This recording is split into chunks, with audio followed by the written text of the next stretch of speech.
When Bitcoin was invented in 2008 by a mysterious entity called Satoshi Nakamoto, few people were interested. But in the following years, Bitcoin became an extremely valuable commodity, eventually reaching a peak value of almost $20,000 in 2017. However, because this cryptocurrency is necessarily anonymous, it is shrouded in mystery.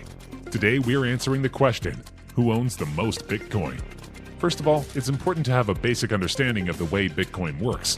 Bitcoins are visible on something called a public address, and although these public addresses are anonymous, it is possible to triangulate information about the contents and hypothesize a potential owner. However, if you are a Bitcoin billionaire, you'll likely have several wallets, each of which may contain separate public addresses. This makes it very difficult to trace the Bitcoin assets of individuals, companies, or organizations using only the data recorded on the public blockchain. The single public address with the most Bitcoins belongs to the Huobi exchange, which holds more than 250,000 Bitcoins, equivalent to more than $2 billion, or 1.41% of all Bitcoins in circulation. However, this is an exchange, and not an individual, so it doesn't necessarily prove who owns the most Bitcoin.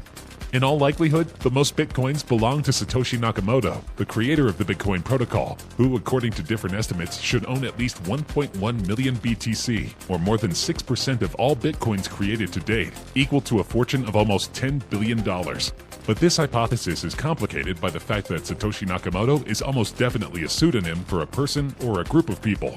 No one has ever successfully confirmed the identity of this shadowy figure. To make things even more mysterious, none of these original Bitcoins have been moved in years. Many people believe that Nakamoto disappeared, or possibly passed away, leaving the private keys to these 16,000 public addresses unusable. Some people speculate that the country of Bulgaria may own the most Bitcoins because it confiscated nearly 200,000 Bitcoins with a total value of $2 billion. However, the government vehemently denies this, and there is no record of the Bitcoins being used. In May 2017, a press release from the Southeast European Law Enforcement Center announced that more than 200,000 Bitcoins, worth $500 million, were seized by the Bulgarian authorities.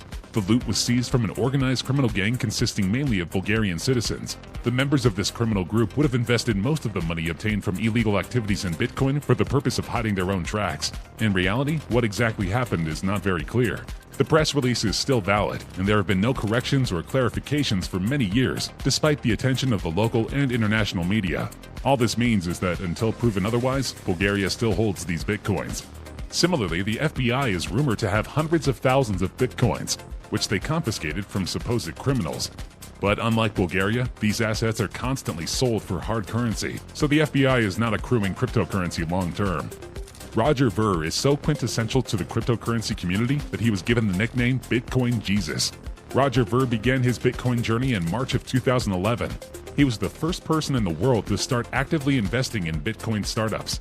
He was responsible for the world's first Bitcoin billboard, national radio ads, the first large website to accept Bitcoin as payment, the $1 million Bitcoin bet, the seed funding for such companies as Blockchain.info, BitPay.com, Kraken.com, Shapeshift.io, Luxstack.com, Safelo.com, and many, many more. As a result, Ver is a billionaire. He is still the CEO of Bitcoin.com. Undoubtedly, two of the richest crypto billionaires are the Winklevoss twins, made famous for their portrayal in The Social Network. They famously sued the Facebook founder for stealing their idea. Cameron and Tyler Winklevoss took a large sum of the $65 million awarded to them by Mark Zuckerberg and invested it in cryptos when Bitcoin only cost $120 a piece. Forbes estimates their combined net worth is around $1.45 billion. Of course, this is far less than their old Harvard classmate Zuckerberg, who is worth almost $83 billion. But it's still nothing to sneeze at. The Winklevoss twins have warned Wall Street banks have been asleep at the wheel on Bitcoin and cryptocurrencies, something that's helped Bitcoin retail investors. Unlike the internet, which you couldn't buy a piece of, you can actually buy a piece of this new internet of money, Tyler and Cameron Winklevoss told CNN.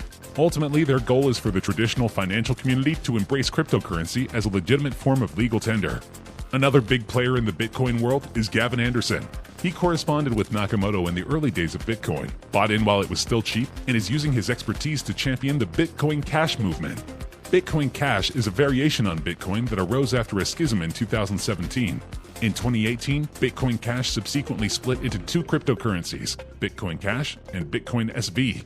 Bitcoin Cash attempts to solve some of the problems posed by the original Bitcoin and allow more transactions by increasing the size of blocks in the blockchain.